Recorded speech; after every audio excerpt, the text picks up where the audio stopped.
નમસ્કાર, આમ જોઈ રહ્યા છો નેશન પ્લસ ન્યૂઝ. હું છું આપની સાથે હેતલ વગર.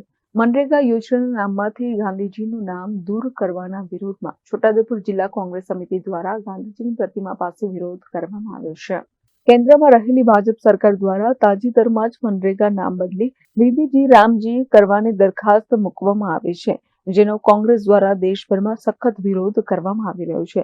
જેના ભાગરૂપે ગુજરાત પ્રદેશ કોંગ્રેસ સમિતિના આદેશ અનુસાર છોટાઉદેપુર જિલ્લા કોંગ્રેસ સમિતિ દ્વારા આજરોજ સરદાર બાગ પાસે આવેલ મહાત્મા ગાંધીજીની પ્રતિમા પાસે વિરોધ કર્યો હતો. કોંગ્રેસી આગેવાનો જિલ્લા પ્રમુખ શશિકાંત રાઠવા, જિલ્લા મહિલા મોરચાના પ્રમુખ મોનાબેન, લઘુમતી મોરચાના પ્રમુખ પદ અમજદ પઠાણ, હાથ સે હાથ જોડોના કન્વીનર પ્રોફેસર અર્જુનભાઈ રાઠવા, પાવીજતપુર કોંગ્રેસ સમિતિના પ્રમુખ કાજલ રાઠવા તેમજ છોટાઉદેપુર જિલ્લા કોંગ્રેસ સમિતિના હોદ્દેદારો સોએબ દાલ જગાભાઈ રાઠવા, ઈશ્વરભાઈ રાઠવા તેમજ જિલ્લા તાલુકા કોંગ્રેસના કાર્યકરો સરદાર બાગ પાસે મહાત્મા ગાંધીજીની પ્રતિમાને ફૂલહાર કર્યા બાદ હાથમાં બેનરો લઈને સૂત્રોચ્ચાર કરી વિરોધ પ્રદર્શન કર્યું હતું.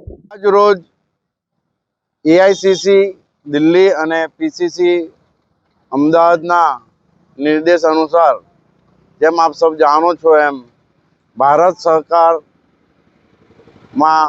બેસેલી ભારતીય જનતા પાર્ટી સરકાર એમની મનમાની, એમની તાનાશાહી કહો તોય ઓછું નહીં. એમને જે નેશનલ હેરાલ્ડ કેસ આપ જાણો છો એમ સોનિયાજી અને રાહુલજી પર જે આક્ષેપો મૂક્યા હતા એ આજે ફરીને એ જ સરકારને એમની ઈડી દ્વારા ક્લીન ચીટ આપીને એમને બરી કર્યા છે.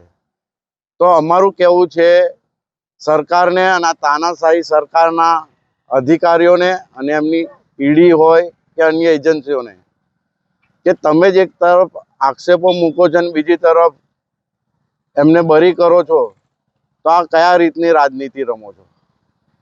સાથે સાથે હમણાં થોડા દિવસ પહેલા આપ જોયું કે મનરેગાનું નામ બદલી મહાત્માજીનું નામ હટાવીને ગરીબોનો જે રોજગારી છે, હક છે, એને છીનવાનું આ ભારતીય જનતા પાર્ટી સરકાર જે તાનાશાહી અને જોર જબરદસ્તી કો એમની આ માનસિકતા, મંદ માનસિકતા કે ગરીબોને મળતો હક, રોજગાર છીનવાની વાત છે, તેને લઈને અમે આજે છોટાઉદેપુર કોંગ્રેસ જિલ્લા સમિતિ આનો વિરોધ કરીએ છીએ અને માંગણી કરીએ છીએ કે મનરેગા સ્કીમ જે છે, નરેગા સ્કીમ એ ચાલુ રાખે અને એ જ નામ રાખે.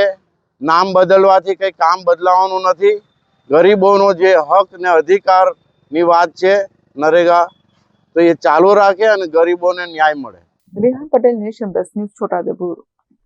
સમાચારોના સતત અપડેટ મેળવવા માટે અમારી નેશન પ્લસ ન્યૂઝની યુટ્યુબ ચેનલને સબસ્ક્રાઇબ કરો, બેલ આઇકન દબાવો અને જોડાયેલા રહો ફેસબુક, ઇન્સ્ટાગ્રામ અને ટ્વિટર પર.